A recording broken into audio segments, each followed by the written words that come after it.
और आतंकवाद को हवा देने का काम 1965 के जमाने से लगातार हमारा पड़ोसी देश करता चला आ रहा है। उसकी यही उम्मीद रही है कि जम्मू और कश्मीर में जो हमारे मुस्लिम आबादी के लोग हैं वह पाक फौज के साथ खड़े होंगे, लेकिन उनकी मुराद न पूरी हुई है और न कभी भी वह पूरी होने पाएगी, यह मैं पूरे विश्वास के साथ कह सकता हूं। जम्मू कश्मीर बिना पीओके के अधूरा है, भारत के माथे का मुकुट मणि है। वैसे भी पीओके पाकिस्तान के लिए एक फॉरेन टेरिटरी से अधिक कुछ नहीं है। पीओके में रह रही अवाम को एक डिग्निफाइड लाइफ से महरूम रखा जा रहा है। उन्हें मजहब के नाम पर हिंदुस्तान के खिलाफ बरगलाने और उकसाने की कोशिश पाकिस्तान के हुक्मरानों द्वारा यह बराबर की जा रही है। हाल ही में पीओके के इल्लीगल वजीर आजम अनवरुल हक ने हिंदुस्तान के खिलाफ जो जहर उगला है वह पाकिस्तान की ही साजिश का हिस्सा है। पीओके के वजीर आजम अनवरुल हक जो आज कह रहे हैं वही भारत विरोधी एजेंडा पाकिस्तान के हुक्मरानों ने जनरल जियाउल हक के जमाने से चलाया हुआ है। पीओके की जमीन का इस्तेमाल आतंकवाद का खतरनाक कारोबार चलाने में किया जा रहा है। यह बात आज मैं खुलकर कहना चाहता हूं। वहां आज भी आतंकवादियों के लिए ट्रेनिंग कैंप चलाए जा रहे हैं। सीमा से सटे हुए इलाकों में लॉन्च पैड बने हुए हैं, इसकी पक्की जानकारी है। भारत सरकार को सब पता चल रहा है।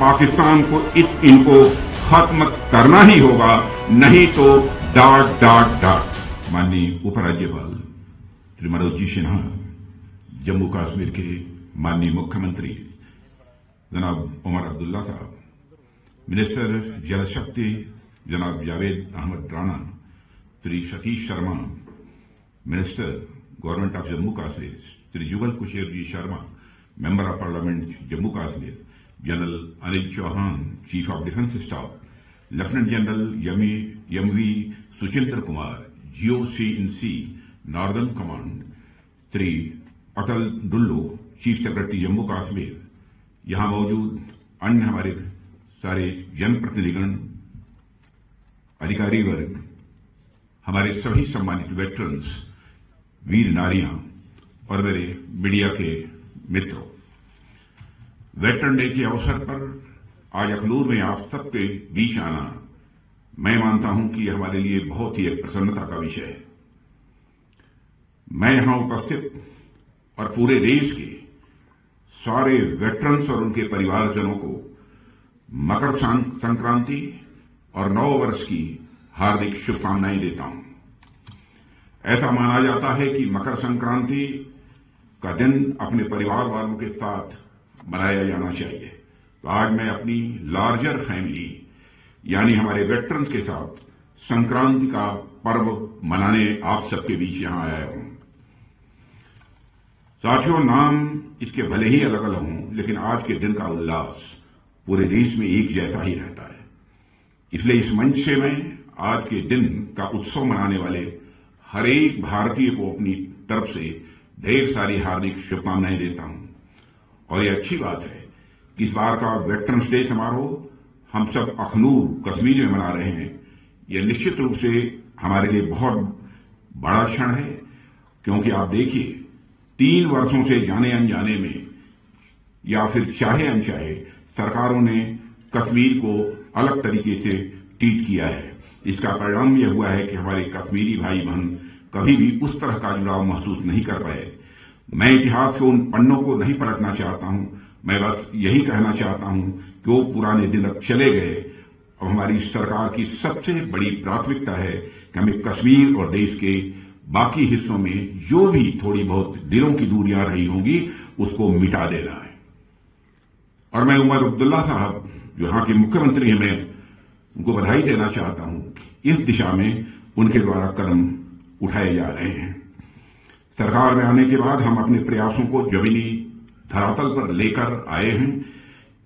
इस हमारे लिए कश्मीर क्या है यह ज्यादा बतलाने की जरूरत नहीं है। अखनूर में वेटरन डे का मनाया जाना इस बात को साबित करता है कि हमारे दिल में जो स्थान दिल्ली का है वही स्थान अखनूर का है, वही स्थान यह कश्मीर का है। हिमालय की तलहटी में स्थित यह क्षेत्र अपने आप में बहुत ही सुंदर जगह तो है ही, इसके साथ साथ इस स्थान का एक ऐतिहासिक महत्व भी है। कहा जाता है कि यहां की गुफाओं में पांडव अपने वनवास के दौरान रुके थे। जो जिस म्यूजियम का आज मैंने लोकार्पण किया है, उस म्यूजियम में इसे दर्शाया गया है। भगवान परशुराम का भी इस धरती से नाता रहा है। लेकिन साथियों, पर्यावरण की सुंदरता को समेटे हुए यह स्थान क्लाइमेट की दृष्टि से भी कहीं ज्यादा दुर्गम भी है। भारत के अलग अलग क्षेत्र से लोग इस स्थान पर आते हैं, यहां की प्रकृति का वह आनंद उठाते हैं। लेकिन एक बात यह ध्यान देने वाली है कि जो भी व्यक्ति इस स्थान पर आता है वह इसका अनुभव कर पाता है कि यहां पर रहना कहीं ज्यादा चुनौती भरा काम है। लोग तो कुछ दिनों के लिए आते हैं, घूमकर चले जाते हैं, लेकिन आप सब ऐसी जलवायु में भी, ऐसे माहौल में भी तमाम चुनौतियों के बावजूद एकदम मजबूत मुस्तैद होकर हमारी सीमाओं की सुरक्षा करते हैं। मैं समझता हूं ये अपने आप में बहुत बड़ी बात है। यहां पर हमारे सारे वेटरन्स मौजूद हैं। बहुत बड़ी संख्या में हमारे सेना के जवान भारत की सीमाओं की रक्षा करने के लिए और आतंकवाद को शिकस्त देने के लिए अपना बलिदान भी देते हैं। मैं कभी यदि विचार करता हूं कि क्या कारण है, कौन सी वह भावना है कि हमारे सेना के जवानों को देश की सीमाओं की सुरक्षा के लिए अथवा इस आतंकवाद से मुक्ति दिलाने के लिए अपना सर्वस्व न्यौछावर करने की प्रेरणा देती है, तो स्वाभाविक रूप से मैं इस नतीजे पर पहुंचता हूं, मान, सम्मान, स्वाभिमान हर मनुष्य के हृदय की यह बलवती भावना होती है। व्यक्तिगत सम्मान, मान यह होता है, स्वाभिमान होता है। परिवार का और समाज का जिसमें हम पैदा हुए हैं उसका भी मान, सम्मान, स्वाभिमान होता है। जिस देश के हम नागरिक हैं उसका भी एक मान, सम्मान, स्वाभिमान होता है। मान, सम्मान, स्वाभिमान को लेकर ही शायद यह भावना लोगों के अंदर पैदा होती होगी। हम अपना प्राण न्यौछावर कर देंगे, लेकिन अपने देश की सीमाओं की सुरक्षा करके ही रहेंगे, यह संकल्प उनके मन के अंदर पैदा होता है। जिस समय हमको आजादी हासिल नहीं हुई थी, उस समय चंद्रशेखर आजाद, सरदार भगत सिंह, अशफाकुल्लाह जैसे जवानों ने हंसते हंसते भारत माता की पैरों में पड़ी बेड़ियों को काटने के लिए अपना सर्वस्व बलिदान कर दिया। कौन सी वह प्रेरणा थी जिसने उन्हें अपना सर्वस्व बलिदान करने की भावना उनके अंदर यह पैदा की? वह प्रेरणा थी मान, सम्मान और स्वाभिमान की, देश के मान, सम्मान और स्वाभिमान की भावना, जिसके लिए उन्होंने अपना सर्वस्व न्यौछावर किया। चंद्रशेखर आजाद इसी इलाहाबाद के कंपनी गार्डन में अपने रिवाल्वर की गोलियों से अपने अंग्रेज दुश्मनों को भूनते भूनते जब रिवाल्वर की अंतिम गोली शेष बची तो उन्हें इस बात की चिंता सताने लगी कि कहीं विदेशियों के रिवाल्वर की विदेशी गोली हमारे जिस्म में प्रवेश कर हमारे जिस्म को नापाक न कर दे। इसलिए उन्होंने अपने रिवाल्वर की अंतिम गोली अपने ही सीने में दाग लेने का काम किया था। तब जाकर यह भारत आजाद हुआ है। कौन भूल सकता है उस अशफाकुल्लाह खां को? 21 साल की जवानी थी, मां कहती थी बेटा शादी कर ले, लेकिन अशफाकुल्लाह के दिल में तो आजादी हासिल करने की दीवानगी थी। बार बार वह मां के आग्रह को टाल देता था। लेकिन अंग्रेजों की हत्या करने के मामले में जब फांसी की सजा हुई, फांसी के तख्त पर ले जाया गया, तो मजिस्ट्रेट ने पूछा, बोलो अशफाकुल्लाह, तुम्हारी अंतिम मुराद क्या है? जो भी तुम्हारी अंतिम मुराद होगी, यह संदेश तुम्हारी मां तक पहुंचा दिया जाएगा। बहादुर अशफाकुल्लाह, राष्ट्रीय स्वाभिमान के धनी अशफाकुल्लाह खां ने मुस्कुराते हुए यह कहा कि मेरी मां की अंतिम इच्छा थी कि अशफाकुल्लाह उसका बेटा शादी कर ले। आज मैं यहां पर खड़ा हूं, जाकर मेरी मां तक यह संदेश पहुंचा दे कि तुम्हारा बेटा आज फांसी के तख्त पर खड़े होकर तुम्हारी मुराद पूरी करने जा रहा है। यह स्वाभिमान की भावना थी, राष्ट्रीय स्वाभिमान की भावना थी, जिसने चंद्रशेखर आजाद, सरदार भगत सिंह, अनगिनत ऐसे लोग हैं जिनको कि देश के लिए अपना सर्वस्व न्यौछावर करने की प्रेरणा दी। और मैं मानता हूं कि हमारे देश की सीमाओं की सुरक्षा में भी जिन लोगों ने अपना बलिदान दिया है, सेना में शामिल होने का जो फैसला करते हैं, उनके अंदर भी यही राष्ट्रीय स्वाभिमान की भावना है जो उन्हें प्रेरित करती है। जानते हैं हमारी जिंदगी कभी भी जा सकती है, और इस सच्चाई को समझते हुए भी और सेना में शामिल होते हैं, अपना बलिदान देते हैं, भारत के आन बान शान की व सुरक्षा की अपनी जिम्मेदारी का बखूबी यहां पर निर्वाह करते हैं। आज यदि वेटरन्स डे पर यहां पर मौजूद हूं तो मैं शीश झुकाकर सारे वेटरन्स को और उनके सभी परिवार के सदस्यों को जहां मैं नमन करता हूं, वहीं पर आप सबके बीच यहां पर खड़ा हूं, तो जो आज हमारे बीच नहीं है, जिन्होंने देश की सीमाओं की सुरक्षा के लिए अपना सब कुछ न्यौछावर कर दिया, उनकी भी स्मृति को, उनकी याद को मैं एक बार पुनः नमन करना चाहता हूं। साथियों, बातें बहुत सारी हैं, बहुत विस्तार में नहीं आना चाहूंगा, लेकिन वेटरन्स का जहां तक प्रश्न है, वेटरन्स के लिए सरकार ने बहुत सारे कदम उठाए हैं। मैं ये नहीं कहना चाहता कि सरकार ने जो कुछ भी कदम उठाए हैं, जो भी फैसले सरकार ने लिए हैं, वह सब पर्याप्त हैं। हो सकता है इससे भी अधिक की भी आवश्यकता हो, लेकिन उन सारे कदम, चाहे वन रैंक वन पेंशन हुआ तो अन्य भी बहुत सारी चीजें, उनकी चर्चा आपके सामने हुई है। मैं ज्यादा समय इस संबंध में नहीं लेना चाहता, लेकिन एक काम जो इधर नए वर्ष में जब अधिकारियों की बैठक थी, उसमें मैंने निर्देश दिया था कि हमारी सरकार ने दूर दराज के इलाकों में रहने वाले पूर्व सैनिकों और उनके परिजनों की सहूलियत के लिए मोबाइल मेडिकल यूनिट एवं दवाओं की डोर स्टेप डिलीवरी कराने का एक महत्वपूर्ण निर्णय लिया है, और इसके आवश्यक निर्देश भी हमारी तरफ से दे दिए गए हैं। तैयारी शुरू हो गई है, थोड़ा समय लगेगा, लेकिन डोर स्टेप डिलीवरी का यह सिलसिला हम प्रारंभ करेंगे। हम यह आपको आश्वस्त करना चाहते हैं।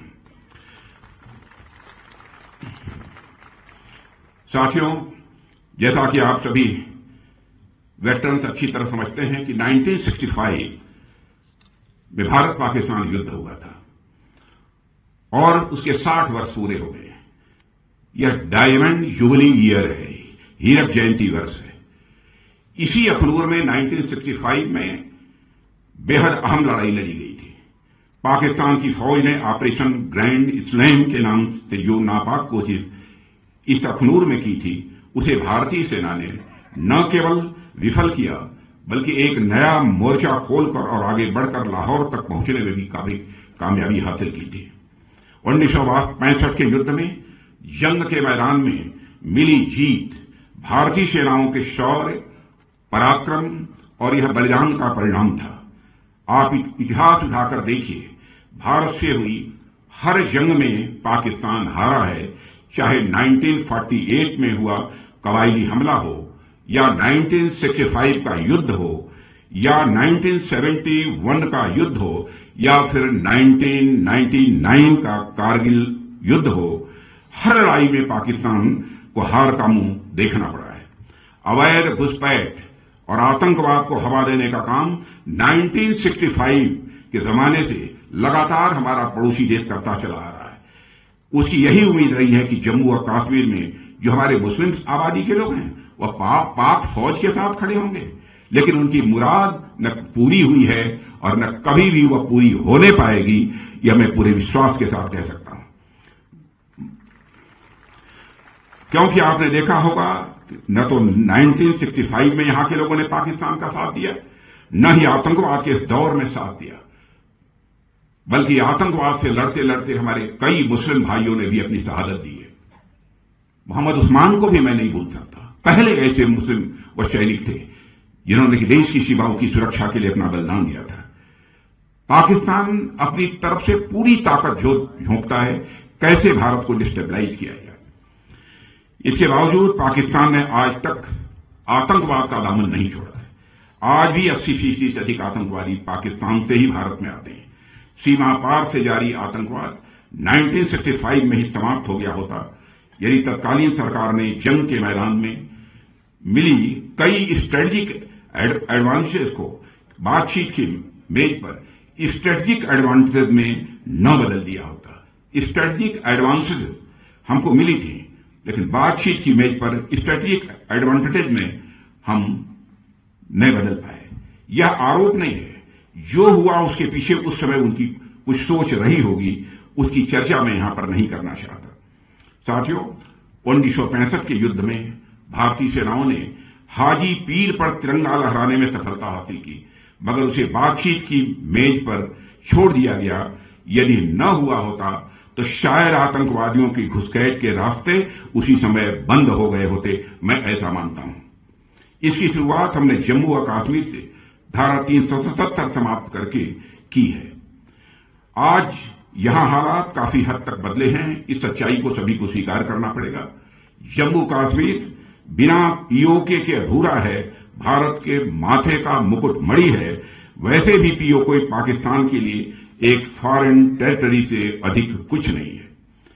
पीओके में रह रही अवाम को एक डिग्निफाइड लाइफ से महरूम रखा जा रहा है। उन्हें मजहब के नाम पर हिंदुस्तान के खिलाफ बरगलाने और उकसाने की कोशिश पाकिस्तान के हुक्मरानों द्वारा यह बराबर की जा रही है। हाल ही में पीओके के इल्लीगल वजीर आजम अनवारुल हक ने हिंदुस्तान के खिलाफ जो जहर उगला है वह पाकिस्तान की ही साजिश का हिस्सा है। पीओके के वजीर आजम अनवारुल हक जो आज कह रहे हैं वही भारत विरोधी एजेंडा पाकिस्तान के हुक्मरानों ने जनरल जियाउल हक के जमाने से चलाया हुआ है। पीओके की जमीन का इस्तेमाल आतंकवाद का खतरनाक कारोबार चलाने में किया जा रहा है। यह बात आज मैं खुलकर कहना चाहता हूं। वहां आज भी आतंकवादियों के लिए ट्रेनिंग कैंप चलाए जा रहे हैं। सीमा से सटे हुए इलाकों में लॉन्च पैड बने हुए हैं, इसकी पक्की जानकारी है। भारत सरकार को सब पता चल रहा है। पाकिस्तान को इनको खत्म करना ही होगा, नहीं तो डाट डाट डाट।